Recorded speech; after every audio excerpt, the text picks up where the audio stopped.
I am Madison Timmons. I'm Chris Susi. And we're paranormal specialists who live in the most haunted city on earth, Savannah, Georgia. Every day is Halloween in our line of work, so join us as we spin true tales of haunts, murders, and disturbing Savannah history.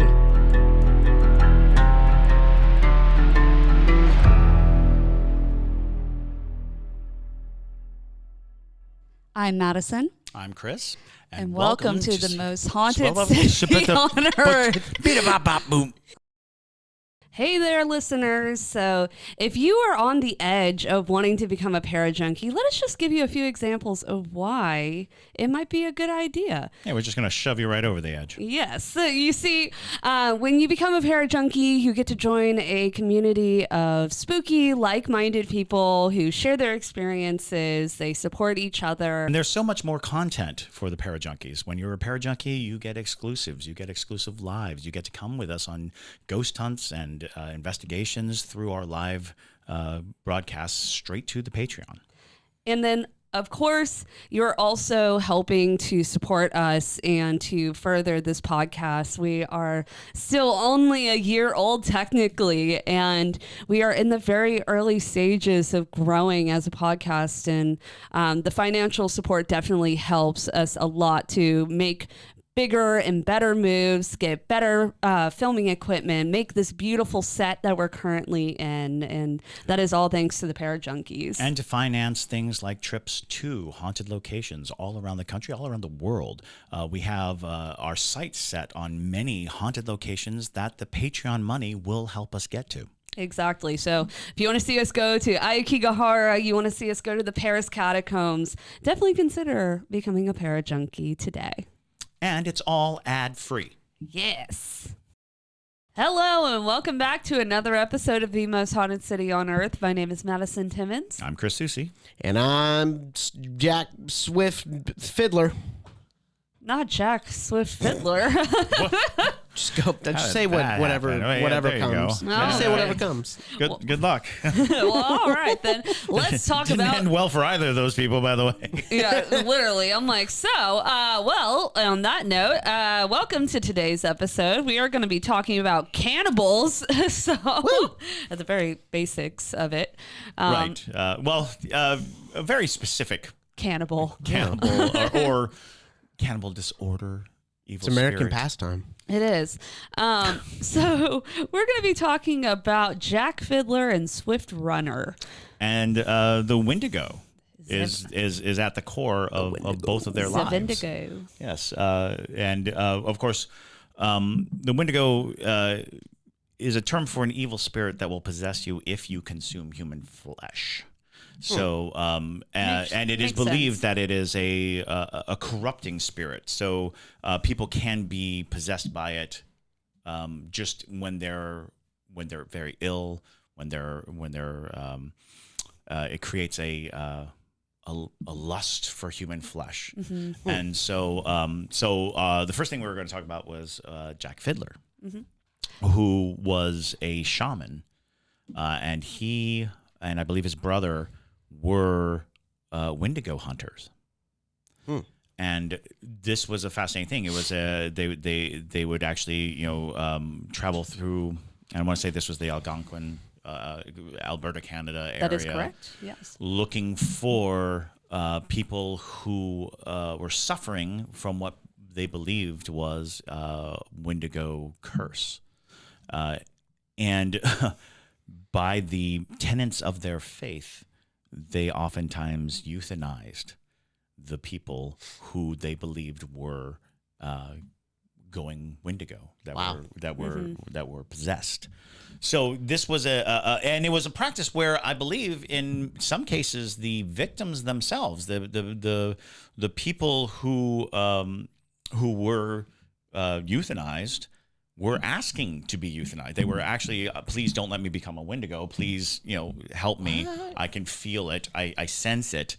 And they would go through it because there was also a ritual to it, because you have to treat the body a very special way. I believe you have to burn the body. I think there's a lot of elements that go into it, so that, because if you do not take care of the body after death, the Wendigo inhabits that body and becomes a physical and monstrous thing. So yeah, I find it interesting how very structured the belief system was in how to deal with Wendigos, that there was a practice that went into effect, and that apparently Jack Fiddler and his brother, I'm going to say it's Joseph. I believe that is correct. Let me look into my notes. These brothers, they actually went to... Yep, it's Joseph. Yeah, Joseph. Went to great lengths to ensure that the Wendigo does not plague the people. Wow. Which, of course, when Western or when European magistrates and people got involved, they weren't taking the story. The mounted police did not do well with this. They were not interested no. in this story because I think they came across in the last case, Jack Fiddler had performed this duty for an elderly woman. But to the authorities, it was just murder. It just looked like murder. It seemed like murder. Yeah. So they arrested Jack and his brother. And this is interesting because in varying stories, Jack Fiddler escapes or he gets out and hangs himself, away from the authorities. And that, raises all kinds of questions as to what was that process? Was he ensuring that he didn't die at the hands of the wrong, authorities, or was he actually lynched? Was did people set up a party, go out, find him, and hang him? Because it was a pretty heinous crime, and I want to say that his brother was also hanged. And this was like such an interesting thing because the idea that there was a trial of any type that involved talking about a Wendigo is fascinating, only to learn that it wasn't the first. Right. Only to learn that this was not the first time the authorities were dealing with native beliefs and how they structure themselves, and how behaviors of that structure make a cultural rift. Because in the Jack Fiddler case, he was being tried for basically doing his job. Literally. That is the basics of it. It's they were in a time, and mind you, this is the 1800s. Obviously, there was no progressiveness at all. It was a very trying time because of the fact that they had no interest in even understanding where the native people were coming from with this belief system. They're like, murder is murder and that is it. Sorry, plain and simple. Instead of hearing out and listening to the fact that you're right, these people were reaching out and saying, hey, I would prefer to be, euthanized and that assisted. And protected against exactly. this evil spirit, right? Exactly, because they don't want to become something so heinous like Wendigo, because in their belief system, that is one of the worst things that you could become. Well, and it's interesting because there are a lot of that indigenous belief structure that suggests the idea being that the good in you goes on when you die. Yeah, the good in you gets to go to the next plane, but the bad in you stays, and that is a corruptible and dangerous thing, and that the bad in you can form into a type of entity that causes illness and causes all kinds of things like that. And so, in the case of the Wendigo, a lot of times there are people who've suffered. And in their suffering, they were ill. They sense that the amount of suffering that they're going through is darkening the good in them. Right. And when the good leaves, the suffering stays. The pain stays, the anger stays, the parts of you that are not, worthy of the next plane. It stays, and it in the case of these specific peoples, the Wendigo was a part of that. Was an idea that they don't want to leave behind this wicked thing, this darkening evil. And I think it's also worth mentioning too, it's I think the mounted police who are really in charge of the Jack Fiddler portion of this, which is not his name, by the way. His actual name is very much so not Jack Fiddler. Right. But that is the colonized name that he was given. And it was the name that he kind of used in his dealings in a lot of ways, because that became the barrier was always, how do I deal with the white man? How I deal with that structure and being given names that become the commerce point. Exactly. Yeah. But I think a big plunder is not understanding that he's a shaman and he was a shaman, yeah, and how much it goes into to become a shaman. That is a very high status, because you have to go through grueling rituals and training and deep spiritual work to reach that point. I feel like a lot of people, when they read this story, and I think a lot of it has to do with the name that he was given. It has such a folkloric sort of name, like that Paul Bunyan sort of deal, where it almost dehumanizes him. But it's like, if you look at it from a perspective of like, this was an actual person, and how smart this person would have been, and how deeply, how spiritually enlightened, if you will, that this person had to be doing these things. It's like, why? How was that not brought up? It's like, although with that equal knowledge, being a Wendigo hunter also gave him carte blanche to do some damage if he really chose to, and we can't we can't simply say, because of the shamanistic thing, that he might not have also been like the witch hunter of the European trade. If you're given the power to just look at somebody and say, you're a Wendigo, and then it's over, that person does not get to argue, does not get to, so there was, I think, some of that notion that maybe he was just out there able to, give the eye to anyone and be like, you're a Wendigo. And it's like, oh no, there's no protection for you in that case. And that gave him a lot of power, socially. He had a lot of social power because if he saw Wendigo in you, the process was severe, and it was, and that kind of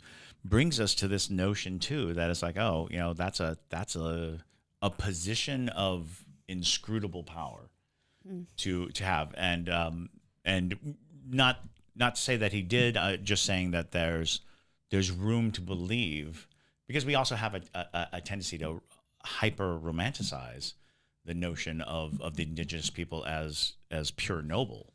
And that is, of course, because we spent a lot of time, demonizing them. Yeah. And as we come out, it's like, well, they're humans, they were human beings, and human beings do have every foible and every noble trait. But that does bring us to the case of Swift Runner. Very different. Very different case. And I want to say that it was only like maybe 20 years before Jack Fiddler's arrest that that Swift Runner arrived on the scene. And Swift Runner was the first person hanged by the authorities in Alberta, Canada. And it's a bizarre story, because this story it's dark, it's brutal. And it kind of comes to this idea that what do we believe in these kinds of situations? So the story simply goes that Swift Runner, who had a bit of a reputation for being reckless, drinking a little much, not really functioning in his own society, takes his family, and it's like his wife, his children, his wife's mother, and his brother off into the woods during a winter in Alberta, Canada, to set up, their homestead or whatever. And in the spring, he shows up and he's very distraught and he's very upset because the winter was too harsh. And he goes to I believe it's a Catholic monastery, and he basically goes and he says, my family starved over the winter. It was so brutal, so cold, it was so difficult that my family starved. And I believe he was Cree, and so he comes in and he's like, I'm so distressed, I'm so distraught. The priests are looking at him and they're like, starved, huh? You look kind of healthy. You look well fed for a person who survived a starving winter. So they're very suspicious of him, like right at the get go. They're like, I'm sorry. They're like, Daddy thick. Yeah, right. He was thick, though. And he was, and he was because he was a big man. On top of that, he wasn't. Yeah, so he was robust and healthy, and they're like, you don't look like you're starved. And they have dealings with the Cree, and it turns out that winter wasn't difficult for the others.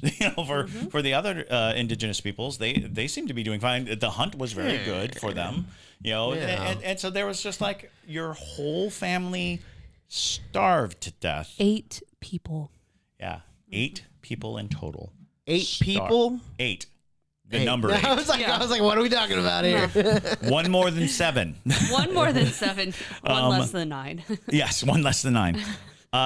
So they basically investigate him. They arrest him. They investigate him. They try to get him to take him to the site, the campsite.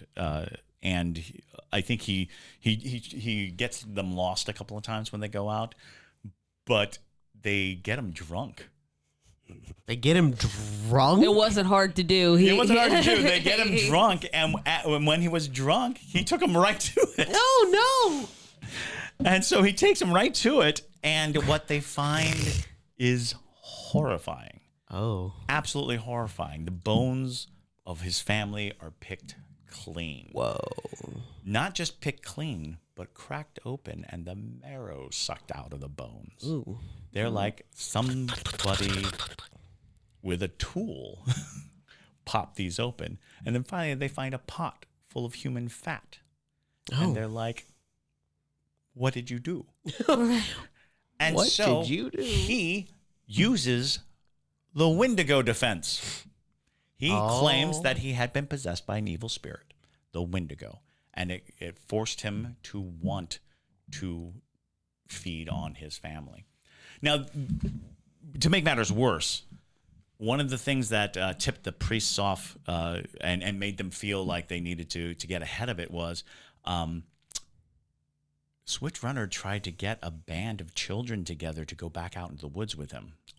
From the monastery, he was like trying to get a little party of people to go with him.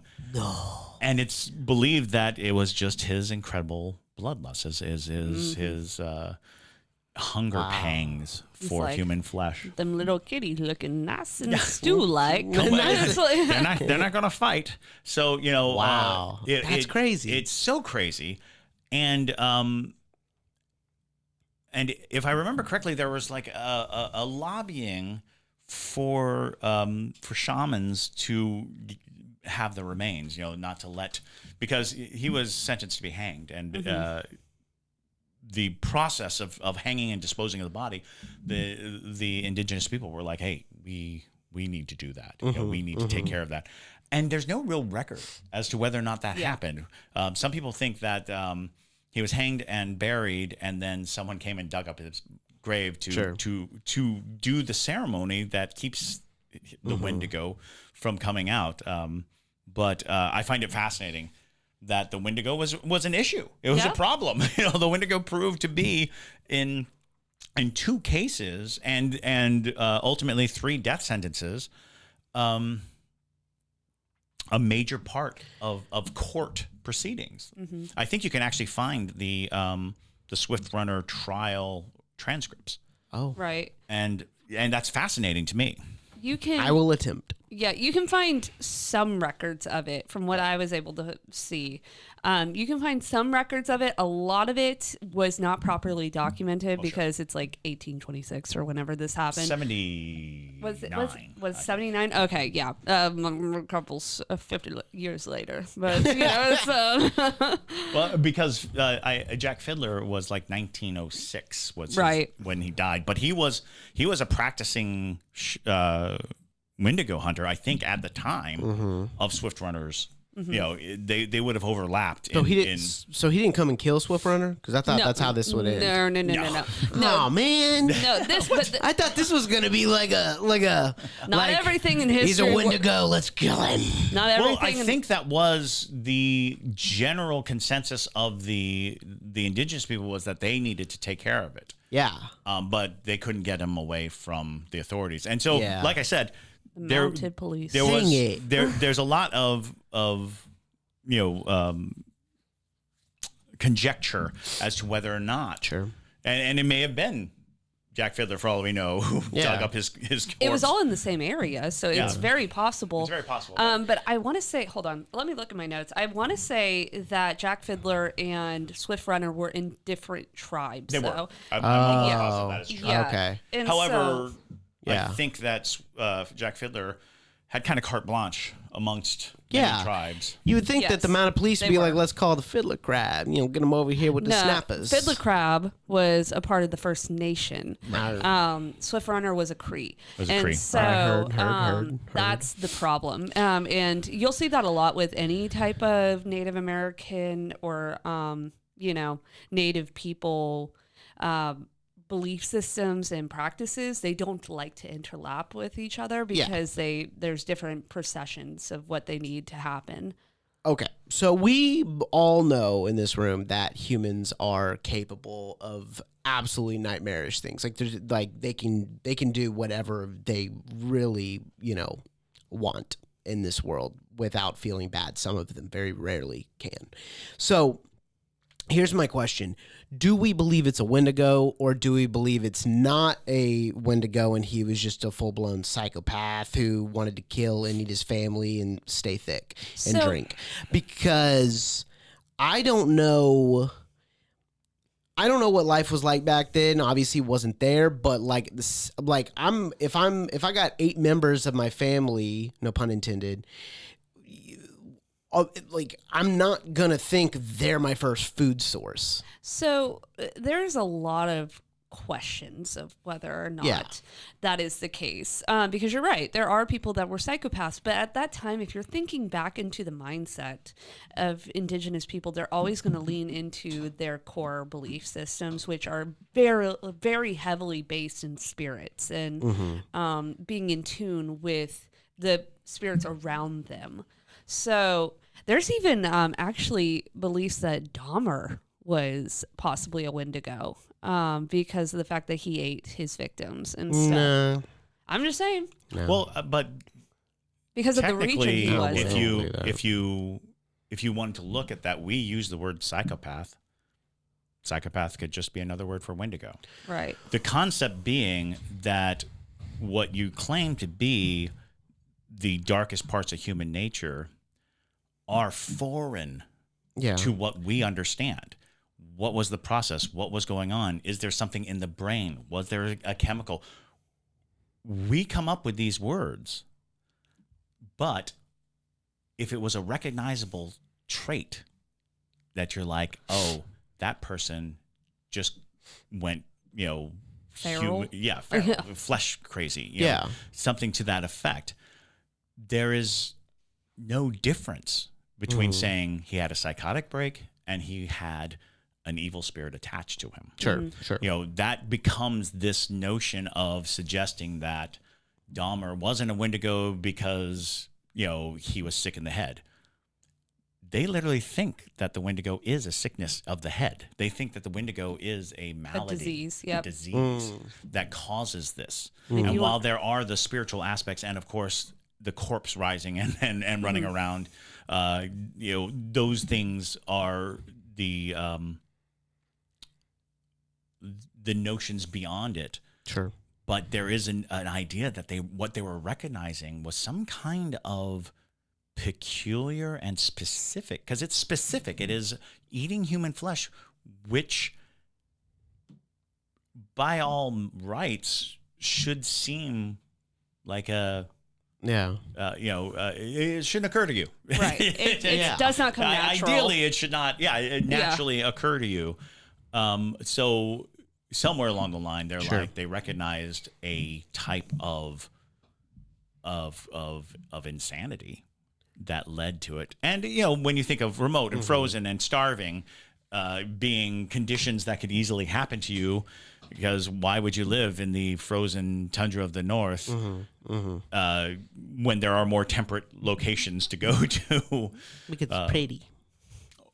Well, because they have faith and dedication to a source. Exactly. But yeah, no, and we are not experts by any stretch of the imagination in this field. It is just one of those fascinating things that came up, which is, by the way, there were cases, during a clash of cultures, during a time when there was this European advancement in the Canadian wilderness. Where they were finding these indigenous peoples whose practices included recognizing this sickness and this evil entity, this darkness, and what an interesting thing. And what's interesting to me was I think the first time I ever even heard this, maybe a decade ago or so, it just seemed like a little footnote, and I was like, these are interesting stories. Yeah, I'm surprised that there haven't been more movies or things like that. Maybe there are. Again, not experts. Might be a Wendigo movie somewhere. No, there's definitely. It's called Antlers. That's it. Yeah. There's Antlers. Ravenous is actually a Wendigo movie. There are movies that touch upon, but I meant literally a Jack Fiddler or a Swift Runner. Sure. Yeah. Movie. Yeah, that would be really dope. Movie. And if you want to hear a more deep dive into like the Wendigo disease and stuff, and more about the actual Wendigo, go watch the Wicked that JT and I did a very long time ago. It was actually September 2022. So just go to the episodes then. Yeah, so go watch that. It's only a year ago. Right. But it's still very interesting. And it's much more of a deep dive into just that particular entity. We're looking at it more from a full wide gaze. Right, and a culture clash kind of thing. We're not talking about the actual Wendigo. We're talking about how it was presented in these instances. Right. For sure. I will say, though, I think there's just an overall, in general, not a very minute understanding of Wendigos, because absolutely. It's actually funny. When JT and I were on our honeymoon in Scotland, we went to see a production of Sleepy Hollow in the King's Theatre. Very interesting. It was a very weird production. Very beautiful, but weird. And Ichabod Crane, he was a ham. But, he really was. He should have been Sweeney Todd, honestly. But what was weird is they made it seem like Sleepy Hollow was being plagued by a Wendigo. They actually had did they? Yes. Did you not catch that? I they brought a whole Wendigo on the stage. They literally. I'm not kidding you, Jay. Well, before this podcast, I didn't know what that was. It was a 7 foot. I literally leaned over to you. I was I'm like, beast. is what the Scots think happens in America in Boston, Massachusetts, because Wendigos are not in Massachusetts, if you are wondering. That is a Canadian. And, according to you, they're in Wisconsin or Milwaukee. Yeah, Milwaukee. Well, that's a lot closer to the Yukon than you think. Yeah. Well, I didn't say. I'm just saying there are some people who theorize that Dahmer was it was a joke, because it's all in that Midwestern top portion of the U.S. and Minnesota and all that. Yeah, that's where the Wendigo territory is, not Massachusetts. And so I was like, interesting take on thinking that Sleepy Hollow was plagued by a Wendigo, because that's not the MO of anybody in that show, which is just weird. That is a strange take, absolutely. But There's it was only one spirit in the in the Sleepy Hollow tale, and that's the Headless Horseman. Yeah, well, that was Odd. Yeah, so Very well, odd. they were trying to say the Headless Horseman was plagued by the Wendigo. Even weirder. Yeah, and they brought out this 7-foot tall Wendigo creature, and it was a beautiful costume. If I had photos of it, we would insert it. But they did a gorgeous representation of the Wendigo. It was very creepy. But I was just kind of like, I think that was like the first time I ever witnessed. I was like, we have no comprehension of what this actually is. Yeah. Especially because Sleepy Hollow in general, nobody's eating each other. That would have made sense if they tried to put plop a Wendigo in Sweeney Todd, because they are eating each other and saying Sweeney Todd is a Wendigo. But to be sure, every culture actually has a very similar Wendigo curse. Yeah. The concept of eating human flesh leading to supernatural corruption, that is, I think, almost every culture. When you really think about it, I mean, a vampire is just a Wendigo. Ghouls, just Wendigos. Zombies, just Wendigos. What we should do is I should try to find maybe like a Native American expert, or just a person of Native American origin that's really, really familiar with the supernatural part of it, and have them on the show to talk about Wendigos and in detail. If you could find somebody who's Cree, yeah, that would be, or Ojibwe, I believe, or Ojibwe. Sorry if I butcher that pronunciation, but that region of Native American, they're the ones who focus heavily on the Wendigo. So if anybody knows somebody, who is hit us up, because I would love to have them on the show to talk about Wendigos. I know we have a real, like a non-internet, explanation of it. Yeah, I know we have some Minnesotan people listening to this podcast. So if you know anybody. Yeah. Or Canadians too. I think we have a few Canadians as well. So if y'all have anybody, send them our way. Send them our way. Absolutely. But overall, though, I mean, it's a fascinating story, just a folklore lens, because it's like it's so hard to wrap the mind around that this actually happened, and then when you hear it get very real, right? In a court case. That's the whole concept. Is we understand as a belief, and we understand as as a cryptid, as a creature, as a physical being that roams and is out there, versus how it affects people's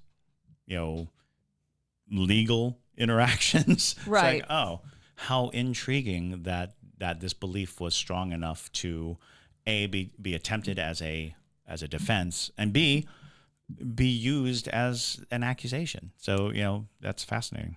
So I'm looking at the analytics right now. We have thousands of Canadian listeners, but the majority of them are from Vancouver, which is obviously not going to be. No, it's not the right spot. Minnesota, but we are we're deep in Toronto, which is what something that's there. closer. So all right, so our Toronto listeners, let's we're looking for Alberta. That's the heart of all this. That's where we want to be. Alberta. All right. So you Toronto listeners, if you have friends that live in Alberta, first off, tell them to listen to the podcast. Yes. Then to ask if anybody has any friends who are Cree or First Nation, I guess, in that particular area. But yeah, it's also just baffling to me that it's still seen as a cryptid and not a demonic entity. Well, and it's fascinating, because when we get down to those cryptids, there are several cryptids that don't fit in the cryptid line exactly, because even the Mothman is. It's iffy, but is an iffy cryptid.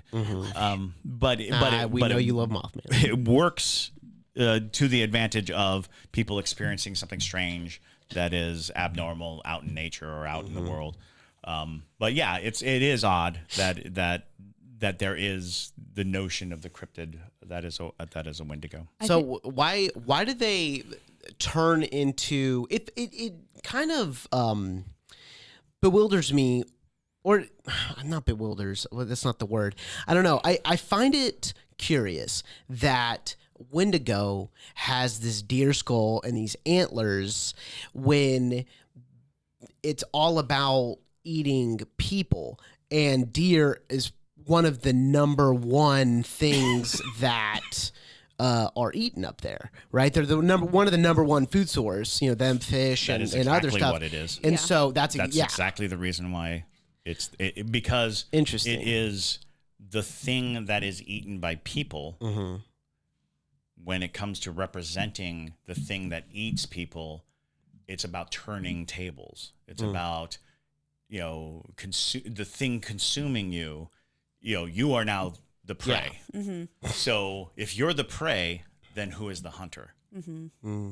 And then because it's not, the hunter is going to be something more fierce. It's going to be the thing that you've been preying on. Okay. And ideally the deer antlers and skull are an affixing. It's not the physical form of it. It is the presentation of. I see. Of an what is it? It's basically suggesting that It's symbolic. The symbolism being you are the hunted. Okay. And fear the thing. Feel the fear that the deer feels. Which makes a lot of sense because, and this is a fascinating thing because a deer with full antlers is a majestic creature. Mm-hmm. It is fantastically majestic, and it is my understanding that in the indigenous culture, the use of every bit of the hunt and ensuring that everything is honored and respected and revered, the Wendigo is a corruption of that. It is about the lack of reverence and the lack of of having any honor or having any goodness. So to have it be perverted in such a way. It's also the thing that should never be eating humans. Right, exactly. Eating humans. So I also had a question too.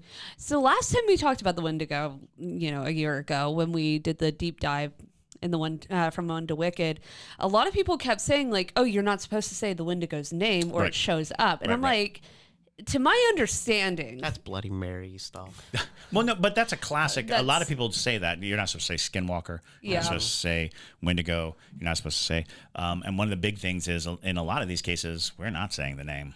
We're not pronouncing it correctly, nor are we even privy to the actual name. It's true. I didn't even think about that. Well, and it's also just to my understanding, at least. The Wendigo is attacking people who are already in the throes of getting there. They are sick. They are ill. Mm-hmm. So if you're like severely ill, maybe don't say it. But like, it's, well, I mean, it's like lycanthropy, werewolf.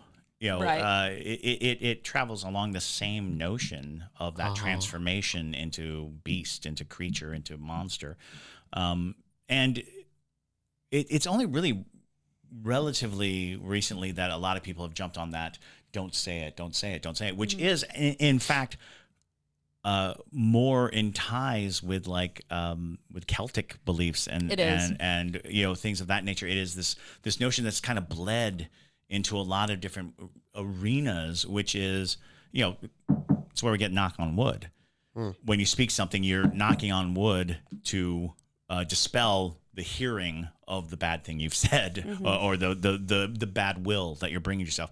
If you speak anything ill, you are inviting it, is kind of a common superstition belief.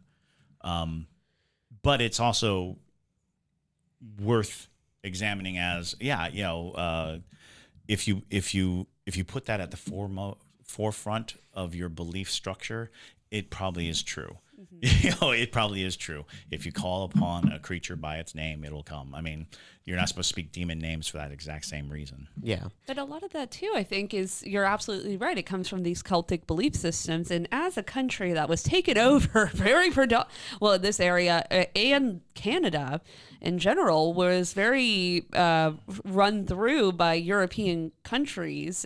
You see a lot of our personal beliefs being pushed onto native beliefs, and that's not necessarily the truth. That's just our lens that we're seeing it through. I recently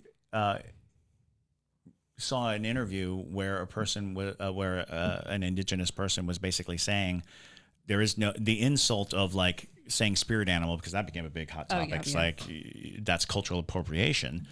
The bigger insult is foisting upon the indigenous belief structure the idea of spirit animal. Spirit animal is in fact a Western construct about the indigenous people's beliefs.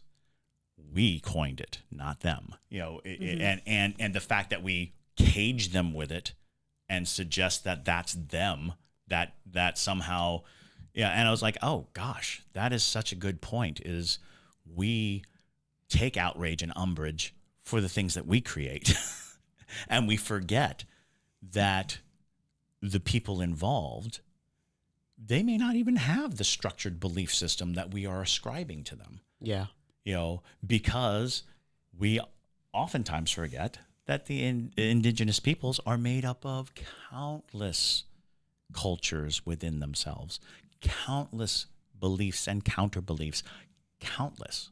Like, we could not possibly know all of the derivations of belief structures that go, because I think it gets even more and more direct and small and personal that we just cannot know. And of course, shouldn't know, because it's during the colonization period, we kind of destroyed a lot of it, and it's not coming back. That's very true. Yeah. JT, did you have something to say? I know you tried to interject there. I don't remember. I don't. Yeah, it's gone. But yeah, no, great episode on the Wendigo. Yeah, I think it was pretty interesting, and it's just a fascinating period of time, and it's always interesting when paranormal type things pop up in law. Yeah, absolutely, and that might be a good future episode.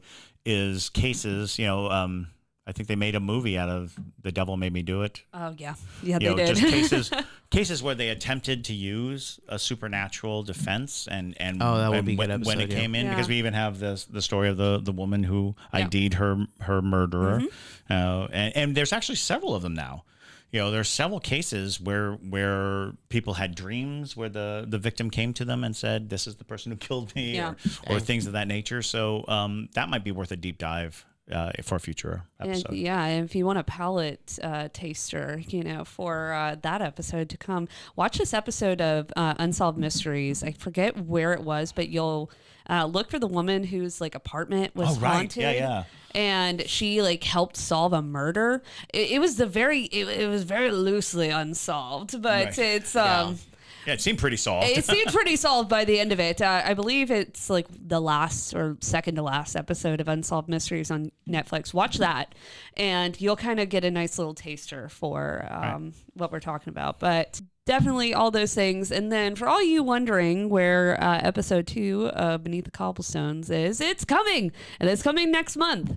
We are probably going to be filming that in the next week or so when you are hearing this. And so fear not, there will be a second episode coming soon, which is super exciting. But with that, though, my name is Madison Timmons. I'm Chris Soucy. And stay spooky, y'all.